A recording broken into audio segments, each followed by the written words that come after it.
Hi all. LDC ബേസിന് വേണ്ടി prepare ചെയ്യുന്ന ഒത്തിരി വിദ്യാർത്ഥികളുടെ പൊതുവായിട്ടുള്ള കുറച്ച് സംശയങ്ങൾ അവർ കമൻസ് ആയിട്ട് മെസ്സേജസ് ആയിട്ട് നമ്മളോട് ചോദിച്ചിരുന്നു. ആ ഒരു സംശയങ്ങളാണ് ഇന്ന് നമ്മൾ അഡ്രസ്സ് ചെയ്യാൻ പോകുന്നത്. അതിൽ ഫസ്റ്റ് വൺ ആണെന്നത് ഇനി പഠിച്ചു തുടങ്ങിയാൽ മതി. പൊതുവെ ഈ ഒരു സംശയം ബിഗിനേഴ്സിനാണുള്ളത്. എന്നാൽ വളരെ എക്സ്പീരിയൻസ്ഡ് ആയിട്ടുള്ളവർക്കും ഇത്തരത്തിൽ സംശയങ്ങളുണ്ട്. ബിക്കോസ് അവരുടെ സീരിയസ് പ്രിപ്പറേഷൻ സ്റ്റാർട്ട് ചെയ്യുന്നത് ഈ റീസെൻ്റ് ആയിട്ടുള്ള ഏപ്രിൽ മാർച്ച് മാസങ്ങളിലാണ് സ്റ്റാർട്ട് ചെയ്യാൻ പോകുന്നത്. സോ അതുകൊണ്ടാണ് അത്തരത്തിൽ സംശയങ്ങളുണ്ട്. ഒപ്പം തന്നെ രണ്ടാമത്തെ ചോദ്യം മറവി എങ്ങനെ മാറ്റുന്നതാണ്. നമുക്കറിയാം, നമ്മൾ പഠിക്കുന്ന കാര്യങ്ങൾ പരീക്ഷ വരെ ഓർത്തിരിക്കേണ്ടതാണ്. അപ്പോൾ മറന്നു പോകുന്നു, ആദ്യം പഠിച്ചത് മറക്കുന്നു, ഒത്തിരി സമയമെടുത്ത് പഠിച്ചതാണ് ഇപ്പോൾ ഒന്നേന്ന് നോക്കുമ്പോഴത്തേക്ക് പിന്നെ തിരിഞ്ഞ് നോക്കുമ്പോഴത്തേക്ക് ആദ്യം ഒന്നേന്ന് നോക്കുന്ന പോലെയാണ് ഫീൽ ചെയ്യുന്നതെന്നൊക്കെയാണ് പറയുന്നത്. അതൊക്കെ ഒത്തിരി പേരുടെ മനസ്സ് വിഷമിക്കുന്ന കാര്യങ്ങളാണ്. ഇനി മൂന്നാമത്തെ സംശയം എങ്ങനെ മികച്ച രീതിയിൽ റിവിഷൻ കണ്ടക്ട് ചെയ്യാന്നുള്ളതാണ്. സോ എൻ്റെ LDC പ്രിപ്പറേഷൻ സമയത്തും ഇത്തരത്തിലുള്ള സംശയങ്ങൾ എനിക്കും ഉണ്ടായിട്ടുണ്ട്. പക്ഷേ അതിൽ നിന്ന് എനിക്ക് മനസ്സിലായ ഒരു കാര്യം, ഇപ്പോൾ എൻ്റെ മാത്രം അനുഭവമല്ല, എൻ്റെ സുഹൃത്തുക്കൾ LDC റാങ്ക് ലിസ്റ്റിലുള്ള മറ്റ് സുഹൃത്തുക്കളുടെ അനുഭവങ്ങളാണ്. അതായത് അവരുടെ എല്ലാം പ്രിപ്പറേഷനൊക്കെ ഒത്തിരി നാൾ പ്രിപ്പയർ ചെയ്തിട്ടുണ്ടെങ്കിലും ഒരു സീരിയസ് ആയിട്ടുള്ള പ്രിപ്പറേഷൻ സ്റ്റാർട്ട് ചെയ്യുന്നത് അവസാന മാസങ്ങളിലാണ്. അതായത് അവസാന മാസങ്ങൾ, പരീക്ഷയോടനുബന്ധിച്ചുള്ള മാസങ്ങളിൽ എങ്ങനെ നമ്മൾ പ്രിപ്പയർ ചെയ്യുന്നു എന്നതിനെ ആശ്രയിച്ചിരിക്കും നമ്മുടെ ഒരു റിസൾട്ട് എന്ന് പറയുന്നത്. സോ അതുകൊണ്ട് തന്നെ ഏറ്റവും ഇമ്പോർട്ടൻറ്റ് കൊടുത്ത് നമ്മൾ പഠിക്കേണ്ടതും നമ്മൾ പഠിച്ച കാര്യങ്ങൾ റിവിഷൻ ചെയ്യേണ്ടതും ഈ സമയത്താണ്.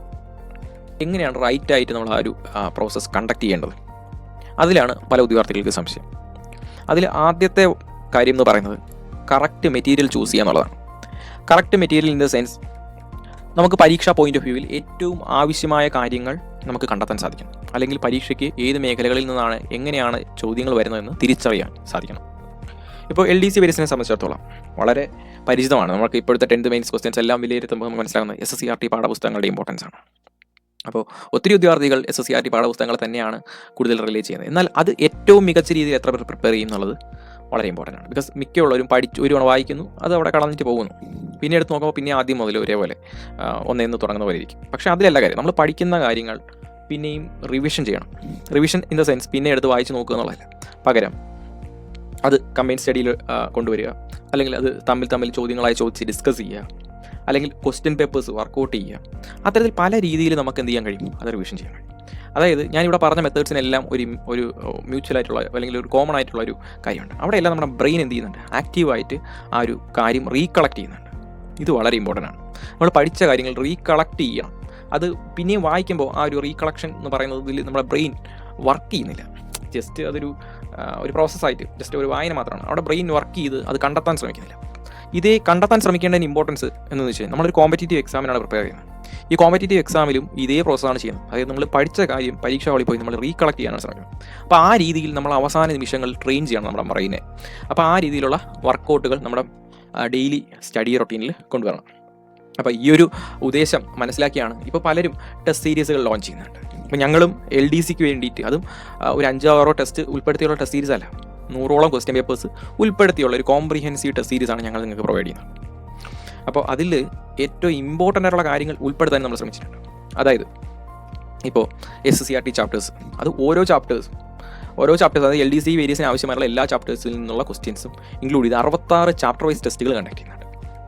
ഒപ്പം തന്നെ നമ്മുടെ ഇപ്പോൾ LDC സിലബസ് നോക്കുമ്പോൾ SSCRT എന്ന് മാത്രമല്ലല്ലോ ടോപ്പിക്സ് ഉള്ളത്. അപ്പോൾ ടോപ്പിക് വൈസ് ടെസ്റ്റുകൾ കണ്ടക്ട് ചെയ്യുന്നുണ്ട്. സിലബസിന് 22 ഇമ്പോർട്ടൻറ്റ് ടോപ്പിക്സായി തിരിച്ച് ടോപ്പിക് വൈസ് ടെസ്റ്റുകൾ കണ്ടക്ട് ചെയ്യുന്നുണ്ട്. ഒപ്പം ഇത് രണ്ടും ഫിനിഷ് ചെയ്ത് കഴിയുമ്പോഴത്തേക്കാണ് നമ്മൾ കഴിഞ്ഞ LDC വേരിയസിന് മാതൃകയുള്ള ഫുൾ ടെസ്റ്റുകൾ. ഇത്തരത്തിൽ 4 ബാച്ചുകൾ നമ്മൾ ഇതുവരെ കംപ്ലീറ്റ് ചെയ്തു. ഇപ്പോൾ 5ാമത്തെ ബാച്ചും തുടങ്ങുന്നുണ്ട്. സോ ഇത്തരത്തിലുള്ള കണ്ടിന്യൂസ് ആയിട്ടുള്ള ഒരു പഠിത്തം അല്ലെങ്കിൽ കണ്ടിന്യൂസ് ആയിട്ടുള്ള റിവിഷൻ നമ്മൾ കൊണ്ടുവരണം. ഇതാണ് ഏറ്റവും നല്ല റെമഡി നമ്മുടെ മെമ്മറി ലോസ് തടയാൻ. ബിക്കോസ് ഇത് ഇപ്പോൾ ഞാൻ എൻ്റെ പേഴ്സണൽ എക്സ്പീരിയൻസിലും ഒത്തിരി ഇപ്പോൾ ഡിഗ്രി ലെവൽ എക്സാംസിനൊക്കെ ഞാൻ ഉപയോഗിച്ചിരുന്നൊരു മെത്തേഡാണ് ഇത്തരത്തിലുള്ള ടെസ്റ്റ് സീരീസുകൾ എന്ന് പറയുന്നത്, അല്ലെങ്കിൽ എക്സാം എഴുതി പ്രാക്ടീസ് ചെയ്യുക എന്ന് പറയുന്നത്. സോ ഇപ്പോൾ പല ഉദ്യോഗാർത്ഥികൾ നമ്മുടെ ഫീഡ്ബാക്ക് ഫസ്റ്റ് ബാച്ചിലേക്ക്, സെക്കൻഡ് ബാച്ചിലേക്ക്, തേർഡ് ബാച്ചിലേക്ക് ഉദ്യോഗാർത്ഥികളുടെ ഫീഡ്ബാക്സിൽ നിന്ന് തന്നെ നമുക്കത് മനസ്സിലാക്കാൻ സാധിക്കും. അതൊക്കെ വളരെ എഫക്റ്റീവായിട്ട് ഈ ടെസ്റ്റ് സീരീസ് അവർക്ക് യൂസ്ഫുൾ ആവുന്നുണ്ട്. സോ നിങ്ങൾ എന്ത് ചെയ്യുക, നിങ്ങൾ ഇതല്ലെങ്കിൽ മറ്റൊരു ടെസ്റ്റ് സീരീസ് ഏതെങ്കിലും നിങ്ങൾക്ക് ഇഷ്ടമുള്ള ഒരു മെത്തേഡ് ഉപയോഗിച്ചിട്ട് നിങ്ങൾ പഠിച്ച പോയിന്റ് അല്ലെങ്കിൽ പഠിച്ച ചാപ്റ്റേഴ്സ് എന്ത് ചെയ്യുക, മാക്സിമം റീകളക്ട് ചെയ്യുക, മാക്സിമം റിവിഷൻ ചെയ്യുക. അല്ലെങ്കിൽ ഇപ്പോൾ ടെസ്റ്റ് സീരീസ് ഇല്ലാന്നുണ്ടെങ്കിൽ എന്ത് ചെയ്യുക, നമ്മുടെ ഫ്രണ്ട്സിനോടൊപ്പം ഇരുന്ന് കമ്പൈൻ സ്റ്റഡിയിൽ ഇരുന്ന് ചോദിച്ച് ഇതാക്കുക. മാക്സിമം ഒരു എക്സാം മോഡ് നമ്മുടെ മൈൻഡിൽ കൊണ്ടുവരിക, അല്ലെങ്കിൽ ആ രീതിയിൽ ചെയ്യുക. പിന്നെ ഈ ഫ്രണ്ട്സിനോട് ഇന്ന് ചോദിച്ച് എഴുതുന്നില്ല, അതിൽ തന്നെ നമ്മൾ ഈ ടൈമിംഗ് വളരെ ഇമ്പോർട്ടൻ്റ് ആണ്. ബിക്കോസ് ഇപ്പോൾ ഒരു എക്സാം എഴുതുമ്പോൾ നമ്മളറിയാം കൃത്യസമയത്തിനുള്ള ഇത്ര ചോദ്യ പേപ്പർ, ആ രീതിയിൽ ബ്രെയിൻ ഭയങ്കര ഫാസ്റ്റ് ആയിരിക്കും. മാക്സിമം ഇത്തരത്തിൽ വർക്കൗട്ട് ചെയ്ത് മുന്നോട്ട് പോവുക. അപ്പോൾ ഇനിയുള്ള സമയം വളരെ പരിമിതമാണ്. ഈ പരിമിതമായ സമയം മികച്ച രീതിയിൽ ഉപയോഗിക്കുന്ന ഒരാളായിരിക്കും എന്ത് ചെയ്യാം, റാങ്ക് ലിസ്റ്റ് വരിക. റാങ്ക് ലിസ്റ്റ് വരിക എന്ന് വെച്ചാൽ എത്രത്തോളം മുന്നോട്ട് വന്നാൽ അത്രത്തോളം വേഗത്തിൽ നമുക്ക് സർവീസിൽ കയറാൻ സാധിക്കും.